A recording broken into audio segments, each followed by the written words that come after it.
And then the last thing we're going to do in our announcements, I'm going to ask Julia and Lydia to come forward, and they're going to share just a few minutes from their experience at life. They were in Indianapolis for a couple of days. We actually dropped Julia off in Indianapolis on our way home, and Lydia went out on the bus, and then they were on the bus together again. They actually went with two different youth groups, and so they didn't spend much time together with each other while they were there, but they're both going to share they experienced many of the similar things. And so I've asked them to answer a couple of quick questions to give you a little bit of a slice of what their experience was. If you don't know, the Life Conference is a gathering of several thousand young people, mainly high schoolers and I guess eighth graders. Some kids that have finished eighth grade and high school as well. And they're from the Alliance,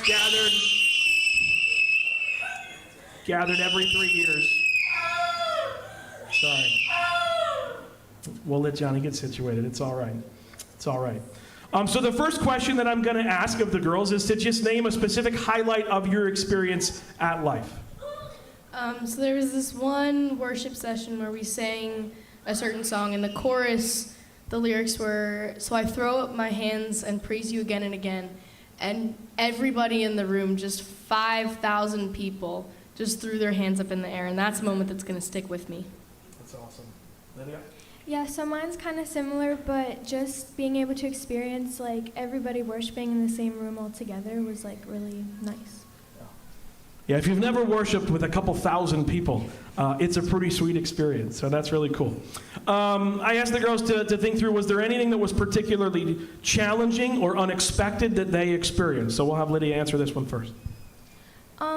I would say being so far away from my family for that long, because I've never done that, but yeah. That's good. And you survived? Yes, I did. And they survived? Yes. Very good, very good. Julia? The sleep was an issue. It was a late bedtime every night, and it was not the most sleep, which made a couple of things a bit challenging. Well, it wouldn't be a youth conference if there wasn't sleep deprivation. I think that's part of the experience, so glad to hear it. And you survived as well.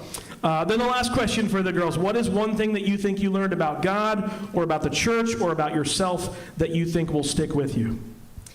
I felt like during my time at the Life Conference, God really reaffirmed my calling.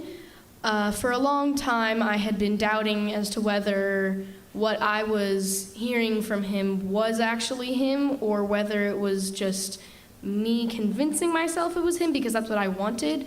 But during the Life Conference, I really felt him reaffirming that my calling is to minister to the next generation and work with little kids. And Lydia? I would say there was a quote that really stood out to me during one of the speakers. He said, "The Holy Spirit is disruptive but not destructive." And I thought that was really good because I never really thought of it that way. That's awesome. Well, thank you to these gals for sharing. You guys can have a seat, but I expect there will be those among us that will want to talk to you again, ask some further questions. Thank you for your support, financial support and prayer support for these gals and for the team of a couple dozen folks, both from State College and from Mifflin County that traveled down there together. And I know their stories will continue to be told for days, weeks, months, years, and decades in some cases. And so we thank you for your investment in them.